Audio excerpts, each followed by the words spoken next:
Does anybody have any questions? Yes, sir. Is there technology that you're aware of to help locate someone who might wander in a big box store or out of your neighborhood? Absolutely. So there's a couple. Just repeat the question. Oh, yes, thank you. So the question was, what sorts of technologies are out there to assist with hopefully preventing someone from wandering in the first place, but locating someone if they have eloped or wandered. So there are a couple different options. I like to call them the low tech and the low cost options, and the higher tech, higher cost associated. So the Alzheimer's Association, we actually have, we've partnered with Medical Alert. Everyone knows a Medical Alert bracelets. So we have a program that we partnered with them. It's called Medical Alert Safe Return. It's the same medical bracelet that someone would wear for their heart murmur or their diabetes or their asthma or whatever, but basically on the back end of things in the database, they're also the person with memory impairment or a diagnosed form of dementia, they're enrolled in Safe Return, and what that means is that if someone goes missing, there's obviously an identification number anyway on the bracelet, but this person is enrolled in a special program where if they do wander, they call Medical Alert Safe Return, and the Alzheimer's Association gets involved with implementing getting local emergency personnel involved to really put to start looking for that person. That's more grassroots. That is, it's a national program now. People do cross state lines. I have had clients or families that I've worked with where people have gotten to the Canadian border. We're not all that far from Canada, and they've been turned around. So it's not totally impossible, especially if your loved one is driving, for them to get pretty far pretty fast. So that is more of a low-tech option, very inexpensive. It's like $50 a year to be enrolled in that program. The other thing about that program that I like, though, is that a caregiver can also have the bracelet. The reason being, if I'm caring for my grandmother and I have a seizure in the mall, and I'm her primary caregiver, no one's going to know otherwise if I'm the primary caregiver for someone who's in need. So if I have a bracelet and Medical Alert bracelet, they're going to call Medical Alert, what kind of conditions does this person have? Well, they're actually the caregiver for someone with memory impairment, and they're going to go looking for that person with memory impairment to make sure that they're safe and secure. So it's a two-way. I like that because it works with the caregiver. It also works with the person with the memory impairment, and it also normalizes it. I know family members are always worried about initiating that bracelet, so I say, well, if you both get them at the same time, like I said, it's just, well, this is, we're going to do it together, and and it just normalizes it a little bit. So the higher tech options. There are more and more options in terms of GPS locators. So things literally like a watch or a bracelet or a pendant or shoes now that have inserts with GPS locators. Those devices cost money in of themselves, and there's usually like a monthly fee if you want to be part of some kind of tracking program. So it's really up to the family in terms of, their use of technology, what they have for financial resources to pay for some of these things. But those can get really fancy. They can work really well. You can even designate a person's home as a certain area, and if they go outside of that area, you'll be notified by email, text, what have you. It's pretty amazing what kinds of technology they have nowadays. So it ranges from low tech and low cost. The one thing I wanted to mention when we're talking about folks that are wandering is that these devices that I just mentioned are just a couple examples of the things that are out there, but these are things that work out in the community, okay? Lifeline, your emergency alert systems, those are just for your home, okay? Those are just for your property. So you can have both. You can have your your emergency medical alert pendant or bracelet or whatever, and also be enrolled in Safe Return or have an additional device for when the person is driving or if they're just exit seeking and they tend to wander a lot. So there are a lot of options, and again, getting connected with a professional to tease out what will be most appropriate. I would never recommend a GPS device for someone who's low income because it just wouldn't make sense. It wouldn't be something that would really be long lasting. Does that answer? Thank you. Long-winded, sorry. Did you have any other No. suggestions besides those? Yes. I'm not quite sure how to phrase this question, but you say have a diagnosis made. Yes. And it's been my limited experience with my friend when he goes to a doctor. I mean, yesterday, for instance, it was the Medicare exam. The 3 words were given, and last year he could remember, but this year he couldn't.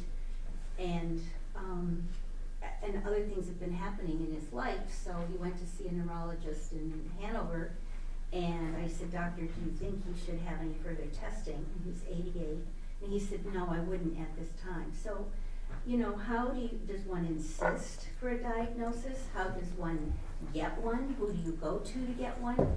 And I don't know if anybody else has had that experience, but I certainly have. All the time. I bet you hear it all day long, all day long. What I'll say, and then I'll just let, I think this would be probably something you'd have some feedback on. I think that it's super common, so please don't feel like you're alone. There's so many frustrations when it comes to people getting the courage to go seek medical treatment and also digesting the diagnosis or just pushing forward. So having said that, do you want to talk about just getting that initial diagnosis or other specialists that people can see?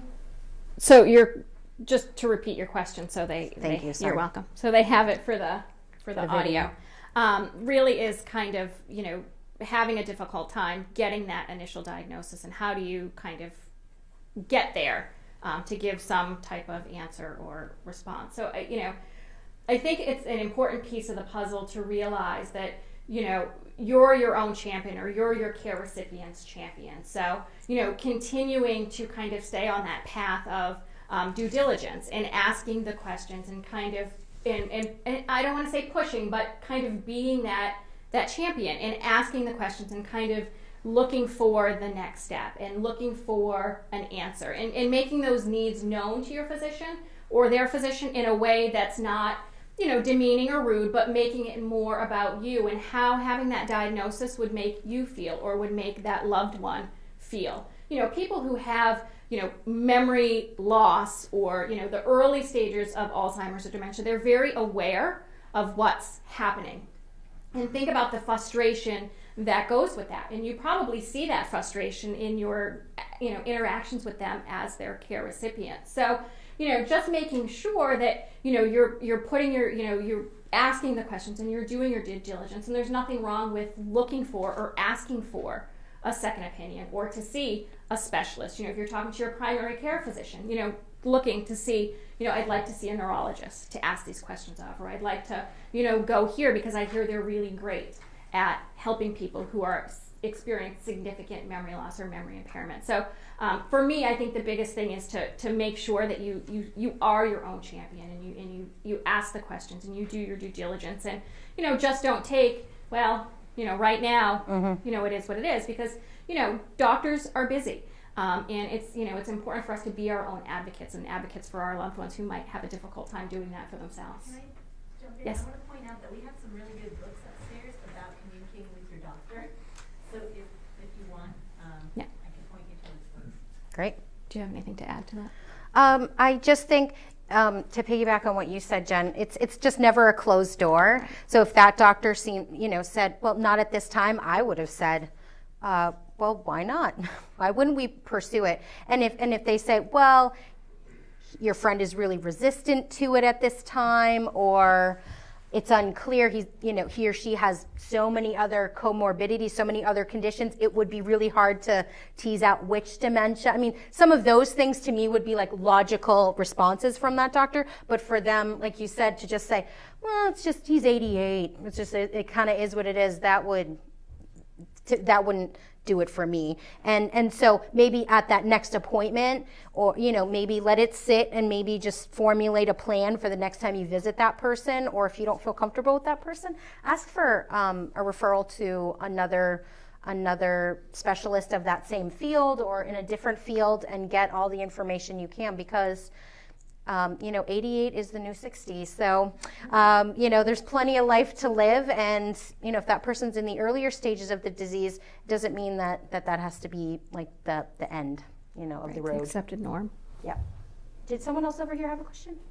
I'm just wondering how proactive the medical community is in trying to learn more about the Alzheimer's disease process and recognizing the signs for further evaluation and diagnosis, because it's a real struggle as a caregiver or a patient to, just what you were describing, you may be put off by your PCP, and then you have to go back, and you really have to be not just an advocate, but a fighter.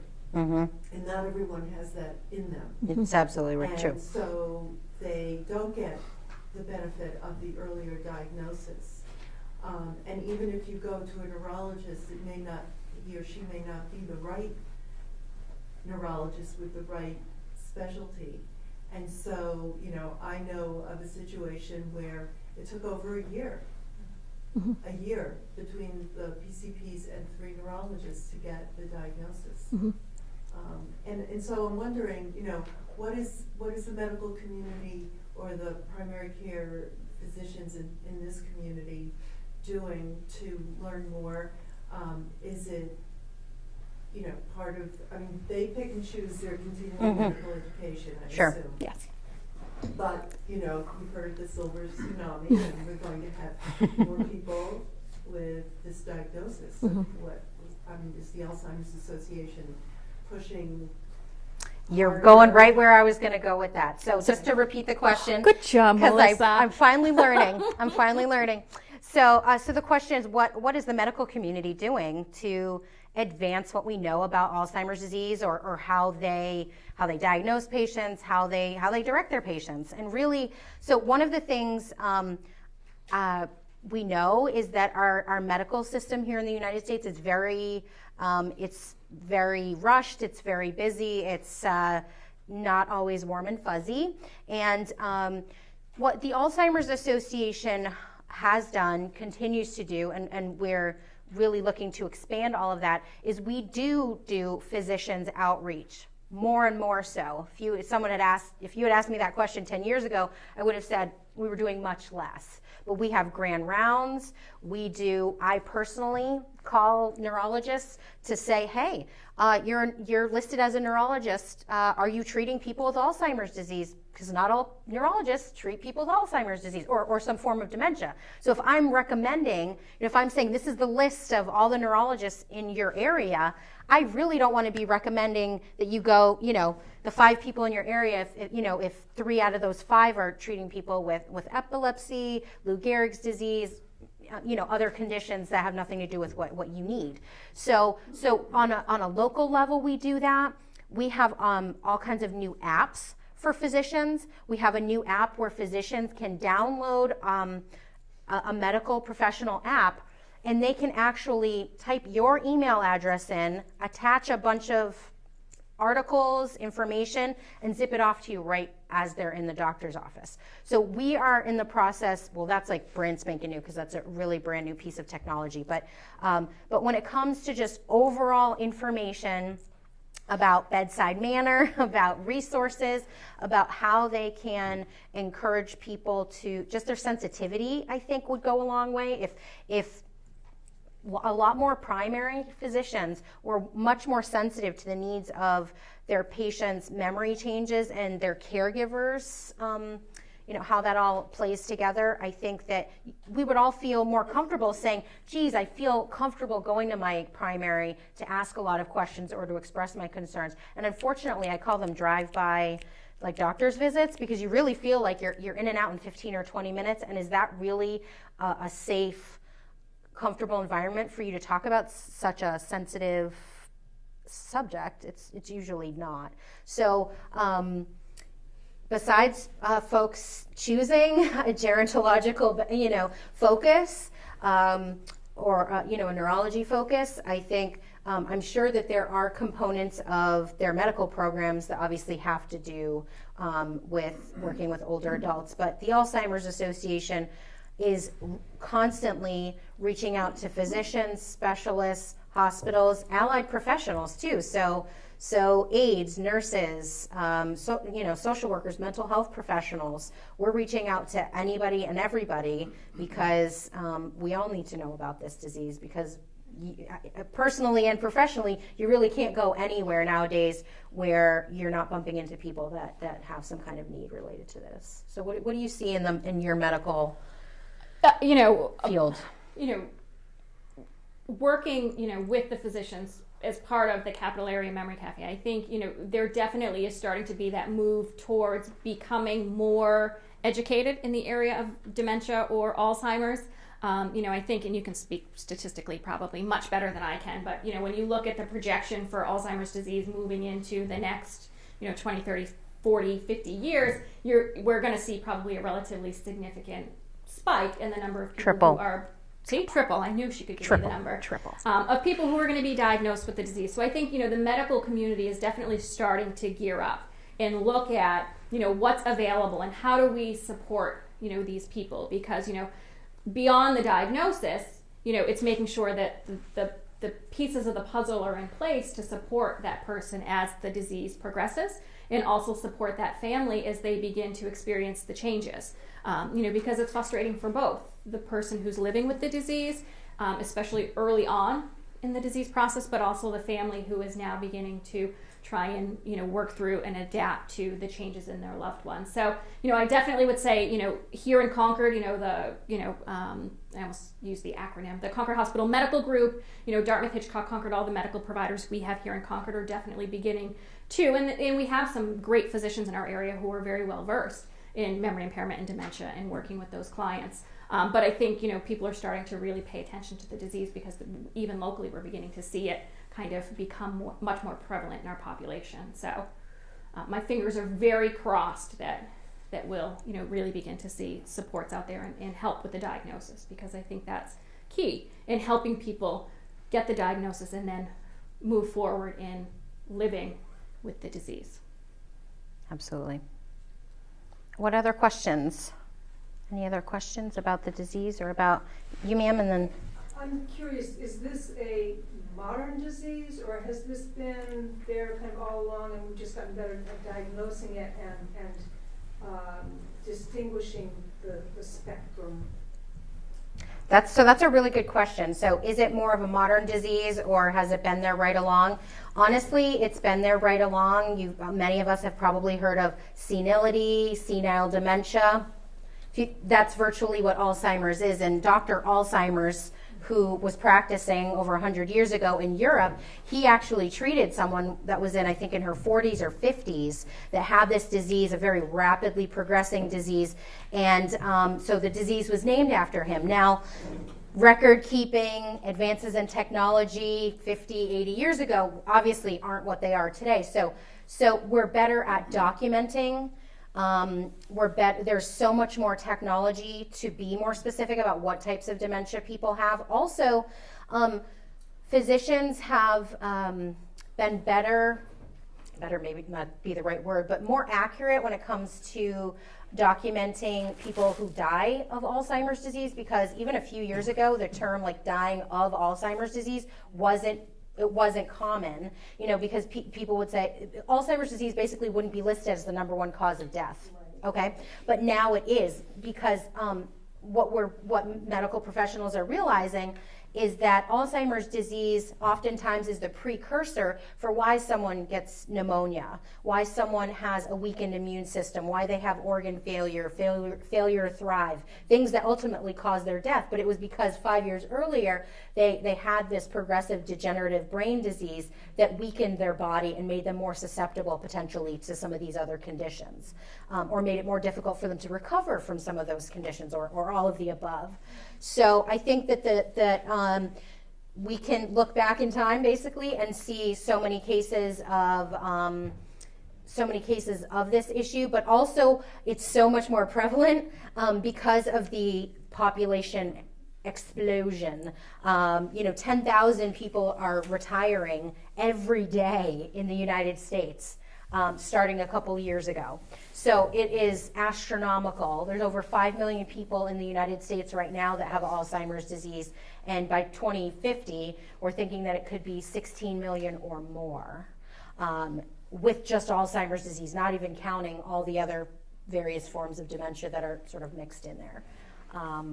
Does that answer your question? Well, and I think to kind of go off what Melissa said, the other piece of this I think about is kind of the societal piece of it, and how, years ago, you didn't talk about it, and it was one of those kind of taboo things that people didn't talk about. But now that people are beginning to be diagnosed with it more, you're seeing a lot more in either the media or in community-based education, or different programs like memory cafes or Alzheimer's cafes that are beginning to really bring kind of some prevalence and some awareness of the disease. So that's been, I think, a shift, as of recent as well. So that's another reason why we're hearing much more about it, I think. I mean, and people living with the disease, like, who would have thought we'd be talking about people with Alzheimer's disease living high quality, high functioning level, lives, working still, driving, taking care of their families, going about, for the most part, they're the types of functioning they were doing a year or two before. Maybe it takes them a little bit longer to do things, but it doesn't mean someone with a diagnosis of Alzheimer's disease has to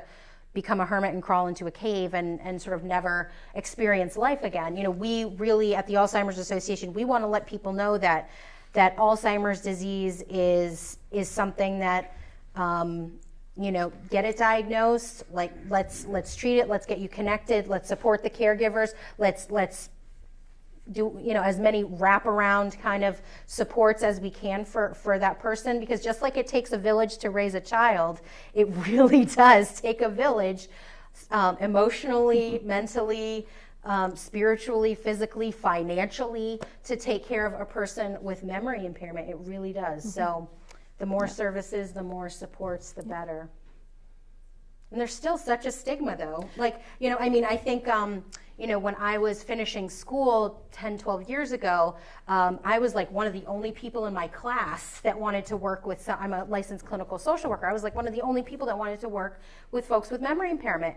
And everyone else wanted to work with sort of other populations. And really, best move I ever made, because, that's really now, that's where a lot of the shifting and the focusing is going to be going. And we need to, we need to halt this disease and the number of people that are getting it, because this is now the most expensive disease in the United States, above cancer, above everything else, the number one most expensive disease. So if we don't get a handle on it, it's already the most expensive disease, and there's 5 million people. So imagine in 25 years when there's 16 plus million people with this disease, it's mind-boggling. What, did you have a question, sir, too? I have a question every time you move on to a new topic. Oh, I'm sorry. God. We'll ask them all. We have time. I guess I have two important questions. One is, if I felt I needed a diagnosis and a medical provider to look after my care, do I have to leave the city of Concord? Can I find that kind of care in the city of Concord? Do I have to go to Boston? Do I have to go to, wherever? That's one question. And good question. Related to that is, you talk about the physicians in the community who are more knowledgeable, better informed and more engaged and that sort of thing. But do we have physicians in the city of Concord who actually are part of these groups that you're talking about, part of these support groups or these education groups who, offer their expertise? And if you did take 3 questions and Sure. Well, let's start with those. You have to promise that if we miss one, you'll bring us back. I know, to it, right? 'Cause, so, I mean, I'm going to let you, because you're, I know a lot about all over. So I know that your focus is really on the capital area. So the question was, if you want to get a good, proper diagnosis, can you get that in the capital area? I tend to think that the answer is yes, and that there are it's a pocket, it's an area with a pocket of physicians that are more connected. Could they always be better? Of course. But I think that there are a lot of pockets in the state where you'll find a concentration of physicians who kind of get it more than maybe other areas. But I want you to maybe potentially be more specific about that. Yeah. So, as far as physicians in Concord who could diagnose, it's hard for me to speak to that because I don't work in the medical groups here in the city. I definitely think there are physicians in the city who could diagnose someone with Alzheimer's or dementia or, whatever it might be. A lot of times, it's our natural, instinct to think about, going elsewhere for a diagnosis, especially when it's a disease that, really has long-term implications on our overall health. When you ask the question about, the physicians who are tied to the support groups and the different things, we at the Capital Area Memory Cafe, we work a lot with Dartmouth Hitchcock and Concord Hospital, obviously, because they're collaborators with us. We have, Dr. Julia Burdick at Dartmouth Hitchcock Concord, who comes and really spends a lot of time working with and speaking with our families, whether it's those living with memory impairment or their caregivers. We had her come to, when we showed the memory loss tapes, we had a panel discussion. We had, Dr. Burdick was there. We had Martha McLaughlin, who is the Homestead Program Director at Granite Ledges of Concord. The Homestead is their memory impaired dementia unit specific to people living with the disease in an assisted living community. And we had Lori Farmer, who's our Vice President of Hospice Services, come and kind of answer the panel discussion.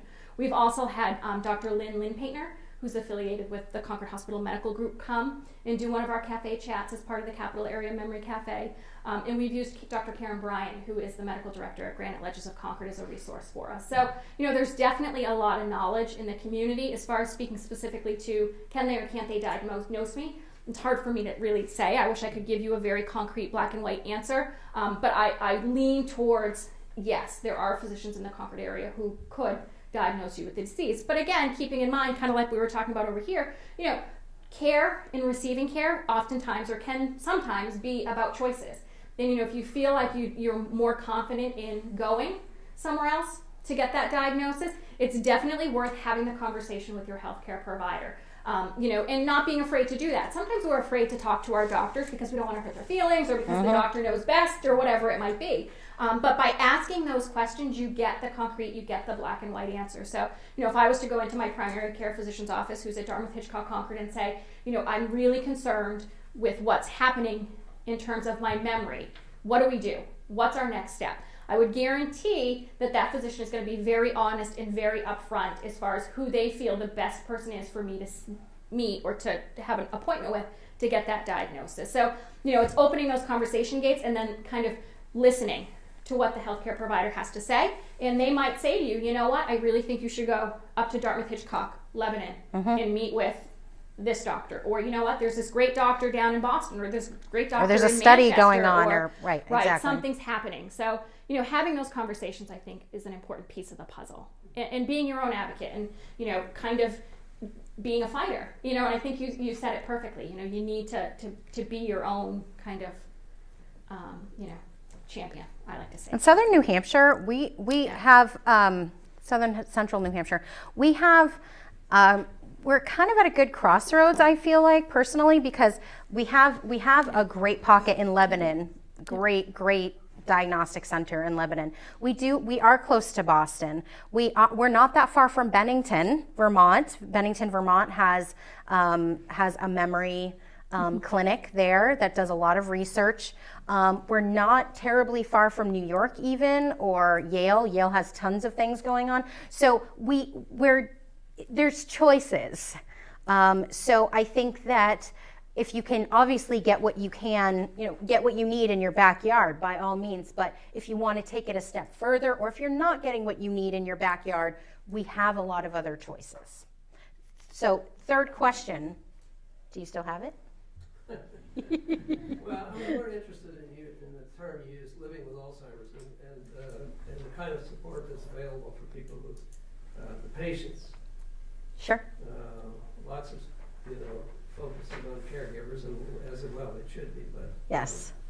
I was part of a Living with Cancer group for a long time, and it was a wonderful opportunity because you had people who had all kinds of cancer and were in all kinds of different stages, but the focus of the topic was the day-to-day living with with the illness that you're facing. And an enormous amount of help came from the people who were part of the group. Great. So are you curious what sorts of resources are out there for people living with Alzheimer's? Yes. So we at the Alzheimer's Association, I think for a long time, had focused maybe up until 5-10 years ago, had really focused a lot on caregivers, because those are the folks that are reaching out to us. Those are the people that are retaining, the information, moving forward on the information. But you know what? We have people that are getting diagnosed incredibly early, that are, again, still working, driving, living, very productive lives. So we have support groups for people with Alzheimer's disease and dementia. We also have a brand new program. It's funny that you're asking this, or it's great timing. We have a brand new program called Power and Purpose, where it is an engagement program for people living with the disease. So we can connect them with social opportunities, peer-to-peer opportunities, so getting connected on a more kind of one-on-one small group basis with other people that are living with the disease, volunteer opportunities, getting them connected with us to advocate, to speak, be on a panel, come to a legislative event that we have to let legislators know, hey, we need funding for X, Y, or Z, or we just need funding in general, or please keep this in mind. So to really get them involved with making the most impact that they can for themselves, I think it really empowers them, makes them feel like they're making a difference in terms of the trajectory of their disease and towards maybe the disease of, in the future for their children and grandchildren.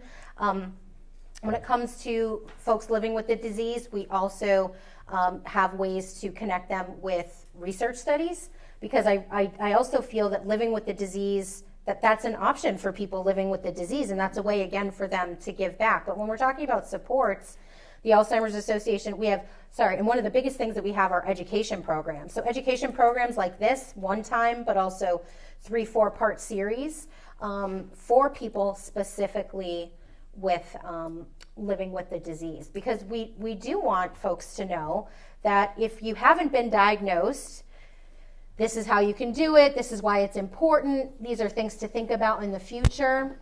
We even started just this spring. We have a program about how to stay connected as a couple when there's a person in the relationship who's been diagnosed. So how to move forward in your relationship, because that can often be very strained after a person is diagnosed. So we have an incredibly large shift towards really supporting people who are in the early stages of the disease, who are very active, who want to be involved and can be involved. So I'm glad you brought that up, because again, people living with the disease, we wouldn't treat someone with cancer like, oh, you should just go hide, or it's such a stigma with Alzheimer's disease and other forms of dementia. And really, it's what cancer was maybe, 30, 40, 50 years ago. And we've come so far. But we just don't want to wait 30, 50 years for it to be, we've come a long way, but we have a long way to go. Mm-hmm. And I think, looking for those opportunities for things like memory cafes. I mean, memory Yes. cafes are great because it's an opportunity to be with other people living with the disease, and it's a social setting. So, you realize, I'm not the only one experiencing this emotion, or I'm not the only one who's, having this struggle on a daily basis.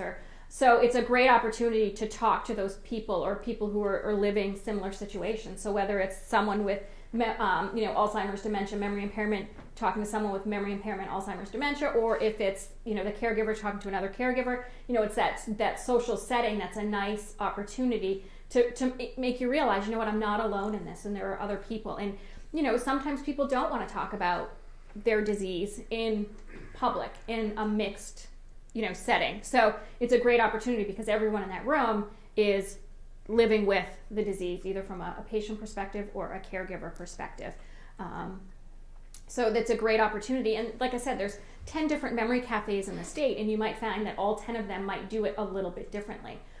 So thinking about, and I can think of people who go to our memory cafe. I know that they go to the memory cafe at the Courier in Manchester. And I know that they go, maybe to the one up at Dartmouth Hitchcock in Lebanon. So people sometimes travel a ways to go to the memory cafe, but it's a great opportunity to meet people who are living, with the disease. And at our memory cafe, there are people who are early in the diagnosis, and then we've got people who have kind of progressed through the disease. So there's a varying level of, the disease progression at our memory cafe, and I think you'll find that might be like that at a lot of them. But it's a great opportunity. And the nice thing about a memory cafe is it's drop-in. So there's no, you come, there's no commitment. If you don't want to stay for the whole time, you don't have to. If you want to stay for the whole time, you can. It's all about what works for you.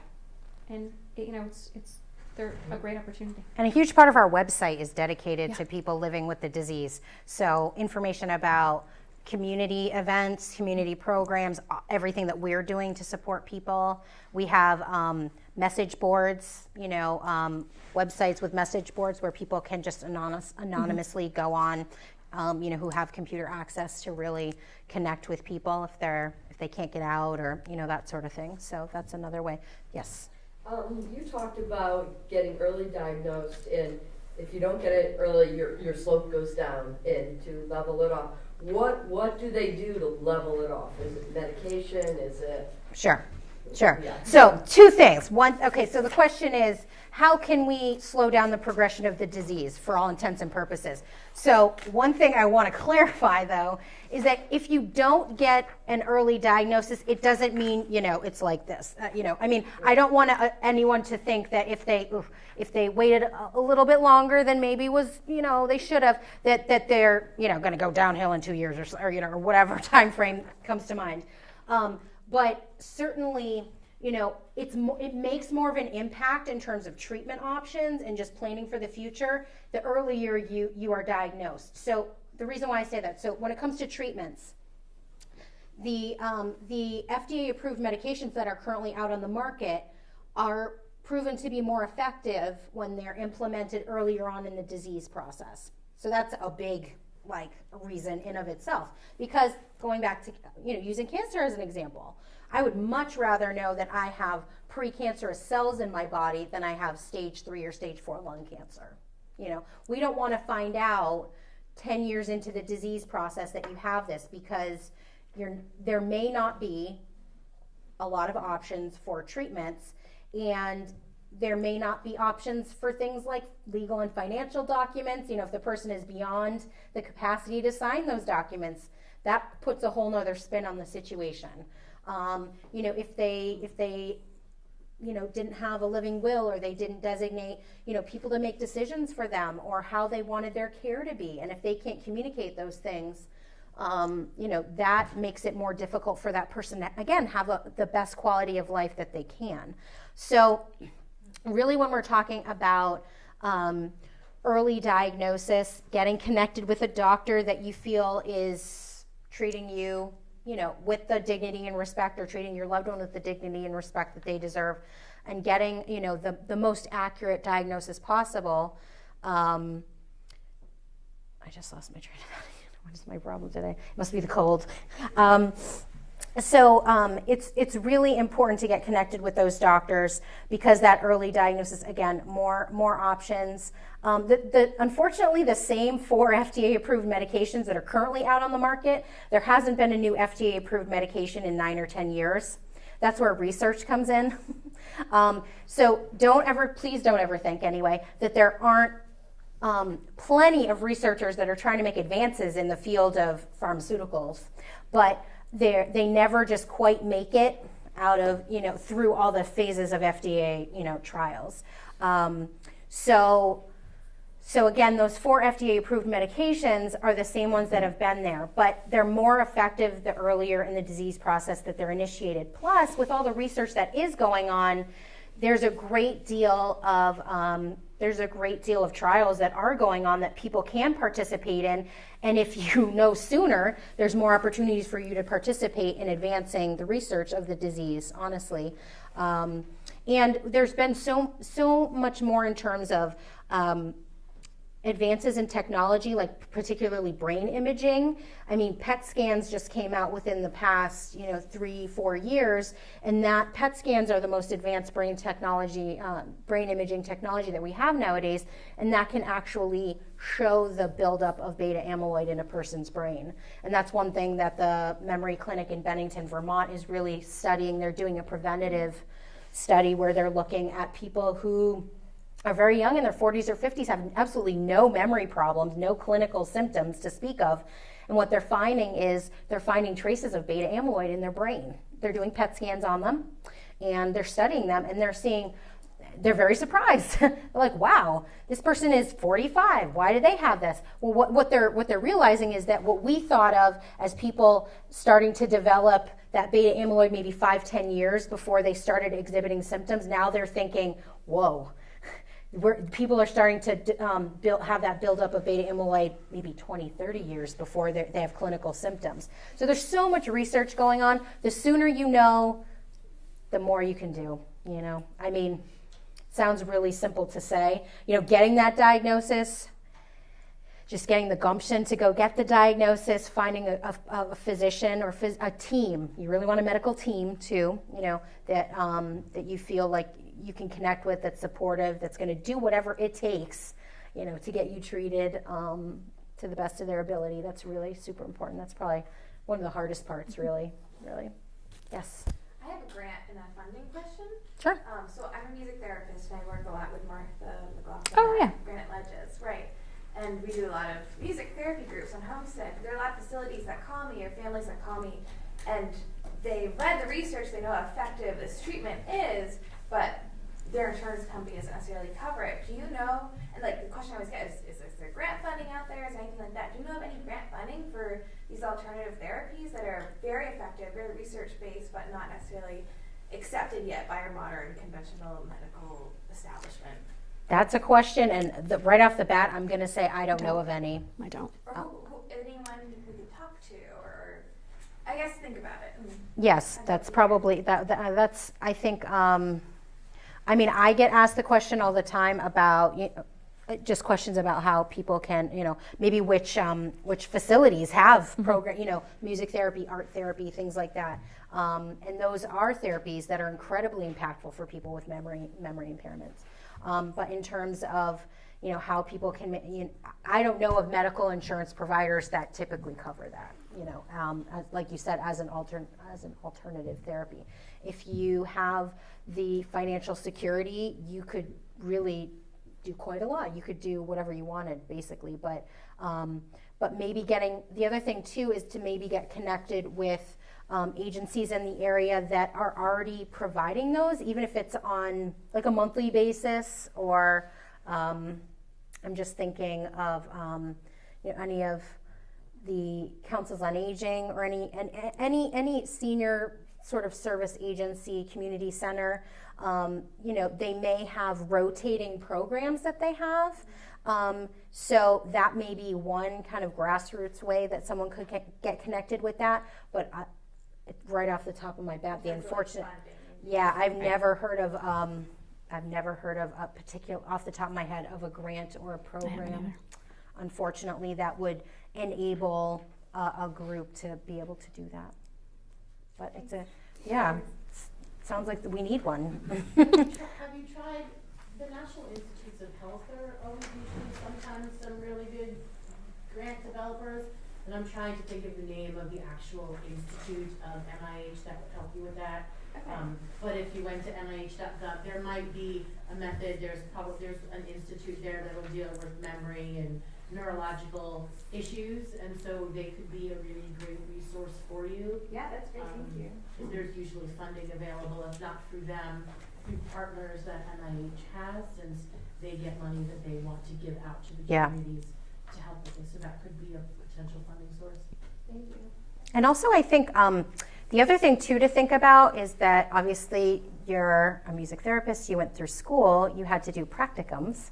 So maybe getting connected with schools, like there were art therapists, that I was working in the Alzheimer's Association, one of our offices in Massachusetts, so there were some art therapists that wanted to get connected. We connected some folks with schools where they needed to fulfill their practicum experience. So that's a way that they can get the services in a way that's beneficial for sort of both sides of the table. So, yes, sir. Well, in terms of diagnosing Alzheimer's specifically, Yes, sir. my understanding was that a positive diagnosis could only be made post-mortem. I get that question all the time. So, yes and no. Okay. So I generally say no now, because 10, 15 years ago, I wouldn't have even been able to say that even remotely at all. But with brain imaging technology now, so if you put everything together, if you could get all the diagnostics, that you need to get for a really great diagnosis, including, so things like blood work, all kind, MRI, PET scan, neuropsychological testing, you can really come almost, you could be like 99% sure, especially with PET scans, because there's the 5th FDA approved medication, not for the treatment of the disease, but for diagnostic purposes. You take that medication and it binds with the beta amyloid in your brain, and when you go through the PET scan, it glows. So it's like X marks the spot. This is where the beta amyloid is. It is incredibly obvious how much beta amyloid is there. So if they're like, we're really sure, sir, that you have Alzheimer's disease, we're going to send you for a PET scan. So if you're having all these symptoms and lo and behold, you have like barely any beta amyloid in your brain, they're going to say, this probably isn't Alzheimer's disease. So do some people have autopsies to confirm, that they have this disease? Sure. I mean, it's definitely still an option. Sometimes it isn't Alzheimer's disease. Honestly, people do get it wrong, but I think that we are closer than ever in terms of being really able to accurately diagnose the disease. But not everybody, I really want to say this. I have had people that originally got diagnosed with Alzheimer's disease and later on, with advances in technology or because they switched doctors or were able to access other diagnostic tests, can't come to find out that they didn't have that disease. So I think that more often than not, it's that you don't have to wait until autopsy. I hope that that's reassuring because how depressing is it to say, well, we'll know when you're dead.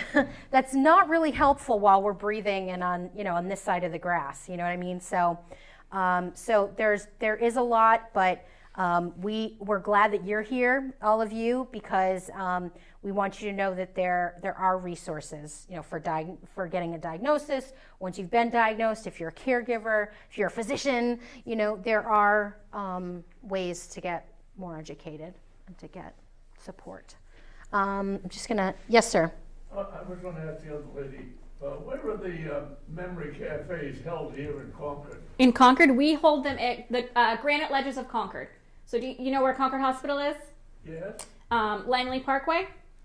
Do you know where Langley Parkway is? It's the hospital entrance with the light, the traffic light.